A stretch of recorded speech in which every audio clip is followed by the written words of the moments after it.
नमस्कार। NEET physics की इस खास कड़ी में हम एक ऐसे टॉपिक को समझने जा रहे हैं जो दिखने में छोटा है लेकिन अक्सर बड़ी गलतियों की वजह बन जाता है। जी हाँ, हम बात कर रहे हैं डिराइव्ड यूनिट्स और उनके कन्वर्जन्स की।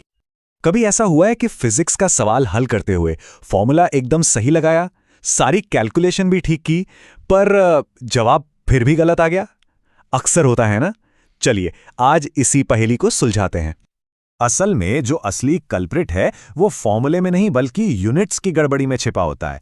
ये एक इतनी छोटी सी डिटेल है कि इस पे ध्यान ही नहीं जाता और यही एक सही जवाब को गलत बना देती है। तो आज हम क्या क्या देखने वाले हैं? सबसे पहले हम समझेंगे कि यूनिट्स हमें कैसे उलझा सकती हैं, फिर जानेंगे कि डिराइव्ड यूनिट्स क्या होती हैं।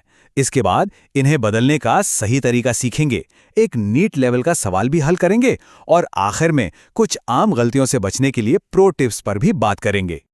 तो चलिए सबसे पहले ये समझते हैं कि फिजिक्स के सवालों में सारी यूनिट्स को एक ही सिस्टम में रखना यानी कंसिस्टेंट रखना आखिर इतना जरूरी क्यों है? जरा सोचिए, अगर किसी सवाल में लंबाई मीटर में दी है और स्पीड किलोमीटर प्रति घंटे में, तो क्या बिना इन्हें बदले कैलकुलेशन कर सकते हैं? बिल्कुल नहीं। सही जवाब के लिए सभी क्वांटिटीज का एक ही टीम में होना जरूरी है। कैलकुलेशंस में कंसिस्टेंसी बहुत मायने रखती है। अब चलिए इस विषय की जड़ तक चलते हैं और समझते हैं कि ये सभी मात्रक जैसे कि न्यूटन, जूल या पास्कल, ये सब आखिर आते कहाँ से हैं? डिराइव्ड यूनिट्स नाम सुनने में थोड़ा मुश्किल लग सकता है, पर असल में ये कुछ भी नया नहीं है।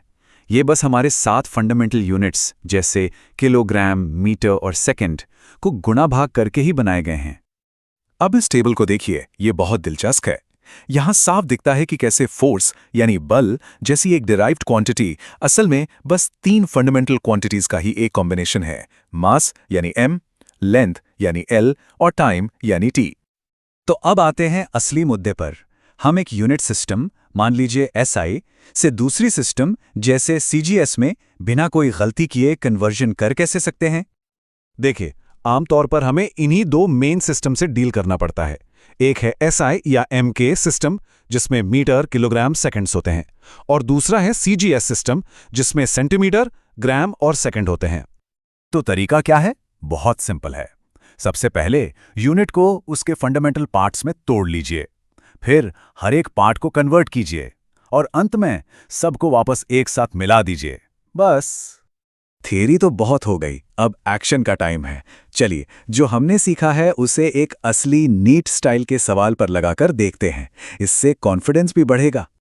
ये एक क्लासिक क्वेश्चन है। ये सीधे सीधे हमारी एबिलिटी को टेस्ट करता है कि हम एक डिराइव्ड यूनिट को SI से CGS में बदल सकते हैं या नहीं। ठीक है, तो प्रॉब्लम हमारे सामने है। हमें 1.9 × 10⁻11 न्यूटन पर मीटर स्क्वायर को बदलना है और इसे सॉल्व करने के लिए हमारे पास ये टूल्स भी हैं, फोर्स और लेंथ के कन्वर्जन फैक्टर्स। अब यहां पर ध्यान देना बहुत जरूरी है। ये एक कॉमन ट्रैप है। जब हम एरिया यानी m² को बदलते हैं तो हमें लेंथ के कन्वर्जन फैक्टर यानी 10 स्क्वायर का भी स्क्वायर करना पड़ता है।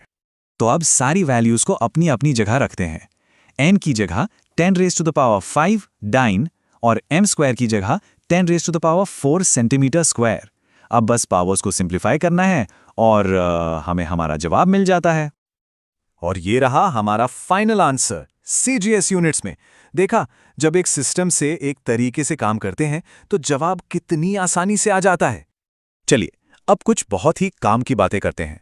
वो गलतियां जो अक्सर हो जाती हैं और उनसे बचने के लिए हमारी स्ट्रैटेजी क्या होनी चाहिए, खासकर एग्जाम के लिए।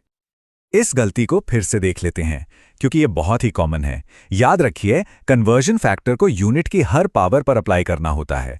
अगर m² है तो फैक्टर भी स्क्वायर होगा, अगर m³ होता तो फैक्टर भी क्यूब होता। तो एग्जाम में क्या स्ट्रैटेजी अपनानी है? रूल नंबर 1, कैलकुलेशन शुरू करने से पहले ही सारी क्वांटिटीज को एक सिस्टम, प्रेफरेबली SI में बदल लें। दूसरा, कुछ कॉमन फैक्टर्स जैसे 1 जूल में कितने अर्ग होते हैं, ये याद रखने से टाइम बचता है। और आखिर में आंसर आने के बाद एक क्विक डायमेंशनल चेक जरूर करें। ये एक बहुत गहरी बात है। इसका मतलब ये है कि यूनिट्स की जांच करके यानी डायमेंशनल एनालिसिस से ये तो गारंटी नहीं है कि आपका जवाब 100% सही है। लेकिन अगर डायमेंशंस ही गलत हैं तो ये गारंटी है कि जवाब 100% गलत है। ये ऑप्शंस एलिमिनेट करने की एक सुपर ट्रिक है। तो इस बात पर जरूर सोचेगा। अगली बार जब कोई मुश्किल सवाल सामने आए तो कैलकुलेशन में कूदने से पहले एक पल रुककर सिर्फ यूनिट्स को देखिए। क्या पता जवाब का सबसे बड़ा क्लू वहीं छिपा हो। ये एक बहुत ही पावरफुल स्ट्रैटेजी हो सकती है।